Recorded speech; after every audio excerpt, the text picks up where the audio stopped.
आज के शो में आप 4 जून की भविष्यवाणी जानने वाले हैं, यानी 2024 लोकसभा चुनाव कौन जीत रहा है, एनडीए वर्सेस इंडिया, ये आपको पता लगने वाला है। 5 एक्सपर्ट्स ने बता दी हैं चुनावों की सारी सीटें। एग्जिट पोल जो कि 1 जून को है, उससे भी पहले रिमझिम के 5 पॉइंट्स में देखिए कि संजय कुमार जो कि को डायरेक्टर हैं सीएसडीएस लोक नीति के, उन्होंने क्या किया है, क्या प्रेडिक्ट किया है। दूसरा योगेंद्र यादव जो कि स्वराज इंडिया के नेता हैं, पॉलिटिकल एनालिस्ट हैं, उन्होंने नंबर क्या दिए हैं। तीसरा नरेश अरोड़ा जो कि चुनावी रणनीतिकार हैं, वो क्या बोले हैं। चौथा प्रशांत किशोर चुनावी रणनीतिकार की क्या भविष्यवाणी है। और पांचवा प्रदीप गुप्ता जो कि एक्सिस माई इंडिया के एमडी हैं, उन्होंने क्या क्या बताया है, वो आज सब आप जानने वाले हैं। तो नमस्ते, मैं हूं रिमझिम जेठानी और आप रिमझिम के 5 पॉइंट्स देख रहे हैं। सबसे पहले टाइम वेस्ट किए बिना मैं आपको बता देती हूं कि संजय कुमार जो कि को डायरेक्टर हैं सीएसडीएस लोक नीति के, ये एक मैं आपको बता दूं सर्वे वेबसाइट है, सर्वे ऑर्गेनाइजेशन है। इन्होंने, संजय कुमार ने ये बताया है कि एनडीए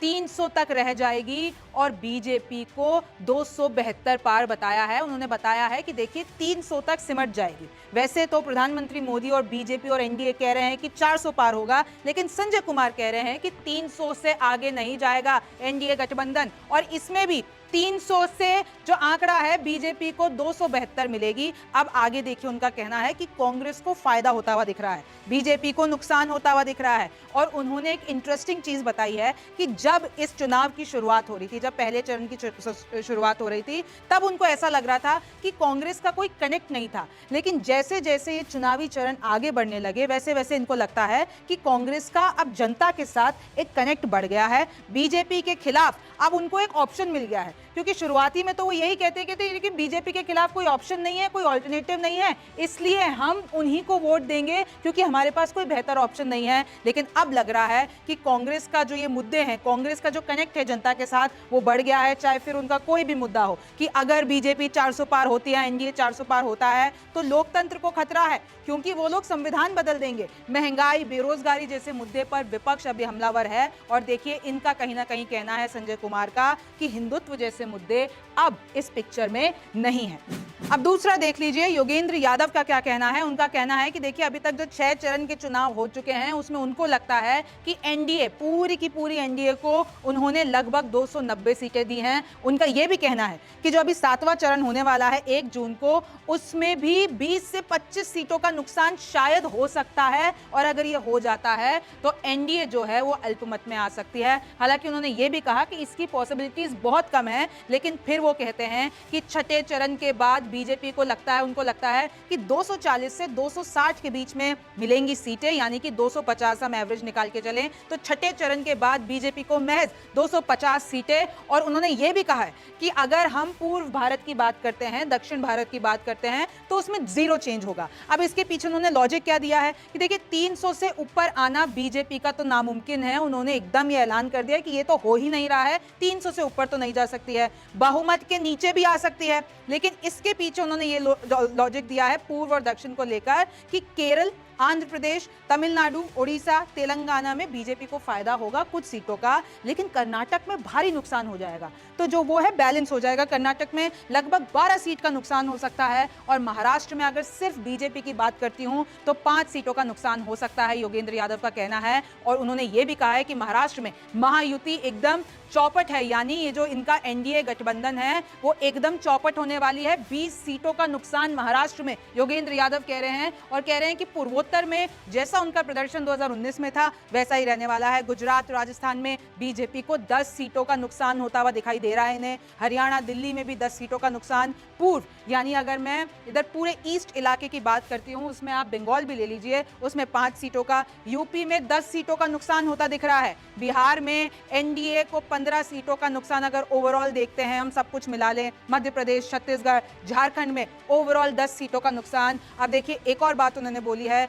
कि 2019 में बीजेपी को 100 का नुकसान हुआ था। अब मैं आपको बता दूं, ये उन्होंने बात बोली नहीं है, लेकिन अभी ये चीज काफी वायरल हो रही है कि कहा जा रहा है कि ऐसे तो योगेंद्र यादव ने 2019 में भी प्रेडिक्ट किया था कि बीजेपी को 100 सीटों का नुकसान होगा, लेकिन इसके एकदम उल्टा हुआ। तो उस पर उन्होंने ये क्लैरिफिकेशन दी है कि देखिए, जब उन्होंने ये चीज बोली थी तब तक पुलवामा नहीं हुआ था। और पुलवामा के बाद बीजेपी के प्रति ऐसी लहर बनी कि ये सारे प्रेडिक्शंस फेल हो गए थे।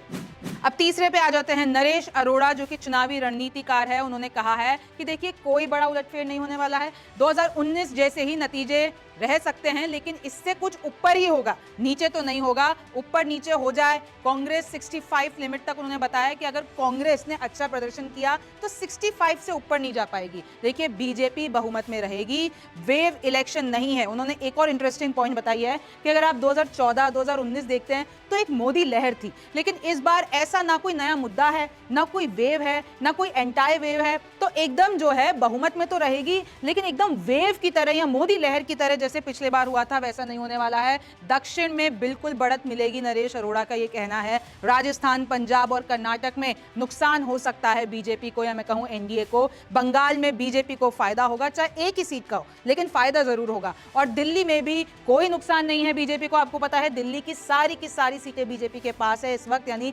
2019 में सारी की सारी सीटें जीती थी। लेकिन नरेश अरोड़ा का ये कहना है कि इक्की दुक्की सीट है जहां पर कंपटीशन है और शायद वो विपक्ष के पास चली भी जाए, लेकिन इतना कोई खास घबराने वाली बात नहीं है। अब चौथे पे आ जाइए, प्रशांत किशोर, चुनावी रणनीतिकार की क्या भविष्यवाणी है। तो उन्होंने ये कहा है 2019 के आंकड़ों से नीचे नहीं जाएगी बीजेपी, इनफैक्ट बेहतर होगी, कि जैसा नतीजा 2019 में रहा था वैसा ही रहने वाला है। एक आध दो ऊपर ही जा सकता है, नीचे तो नहीं जाएगा। अब उसके लिए मैं आपको बता देती हूँ 2019 का नतीजा क्या था। तो बीजेपी ने 303 सीटें पाई थी, एनडीए ने, यानी एनडीए गठबंधन जिसमें बीजेपी है, उसमें 353 सीट्स आई थी।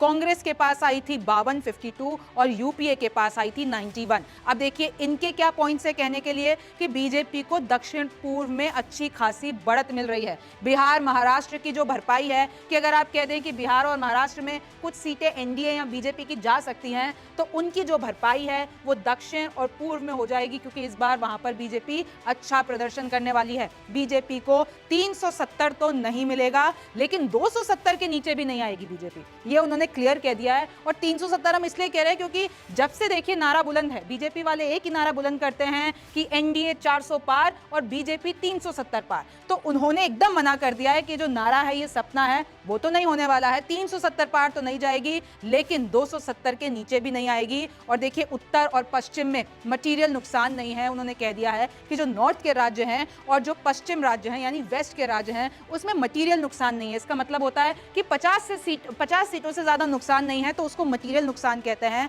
और देखिए मकसद तो सभी का यही है कि 272 सीटें आ जाए, क्योंकि वो मेजॉरिटी का आंकड़ा है। तो जो भी 272 का ये आंकड़ा पार कर लेगा वही सरकार बनाएगा। अब चौथा में यही देख लीजिए, प्रशांत किशोर आगे कहते हैं कि कहीं भी बीजेपी को भारी नुकसान नहीं दिखता हुआ मिल रहा है, और उनके खिलाफ कोई ऐसी लहर नहीं है कि वो एकदम ही हार जाएगी या एकदम ही आप कहिए कि मेजॉरिटी से नीचे चली जाएगी। और देखिए मैं आपको बताऊं, प्रशांत किशोर और योगेंद्र यादव के बीच में अभी सोशल मीडिया पर क्योंकि उन्होंने एक जगह इंटरव्यू कहा तो उनका जिक्र भी किया कि योगेंद्र यादव जी जो कह रहे हैं वो गलत कह रहे हैं कि बहुमत से नीचे चली जाएगी।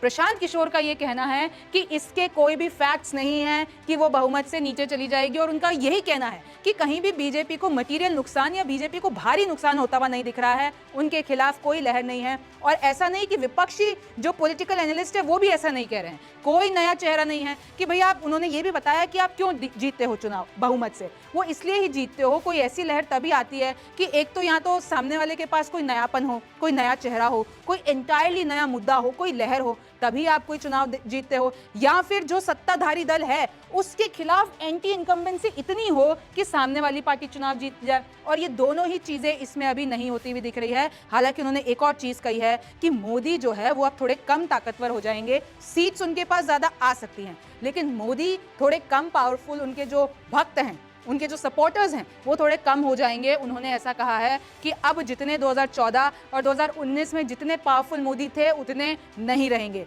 24 का बड़ा कारण उन्होंने बताया है, कोई बेहतर ऑप्शन नहीं। 2024 का बड़ा कारण ही यही है कि किसी के पास भी, अगर आप देखो, वो ये कहते हैं कि बीजेपी के अलावा कोई बेहतर ऑप्शन नहीं है, इसलिए हम बीजेपी को वोट देंगे। कुछ वोटर्स ऐसे हैं जो सिर्फ इसलिए बीजेपी को वोट दे दें क्योंकि उनके पास कोई बेहतर ऑप्शन नहीं है। और पीछे भी मैंने आपको बताया था कि कैसे संजय जी का मानना है कि इस बार ऑप्शन ये लोग इंडिया गठबंधन को मान रहे हैं, लेकिन प्रशांत किशोर ऐसा नहीं मानते हैं।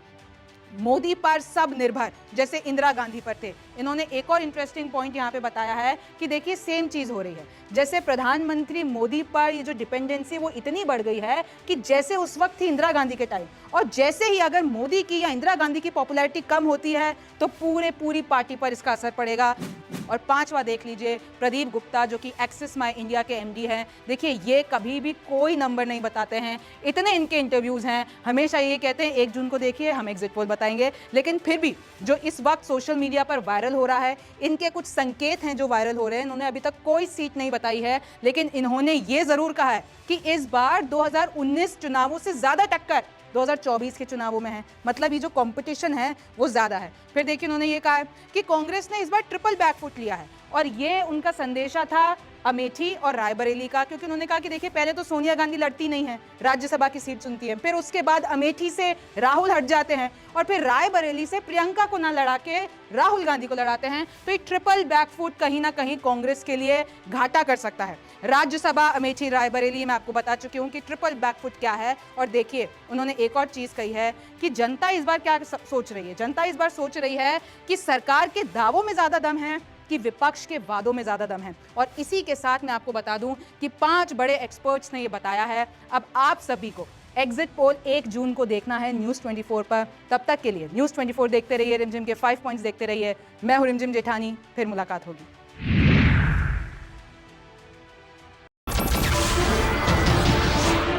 नमस्कार, मैं हूं मानक गुप्ता।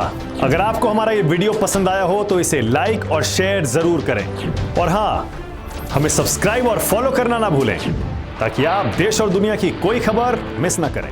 तो जुड़े रहिए हमारे साथ और देखते रहिए न्यूज़ 24।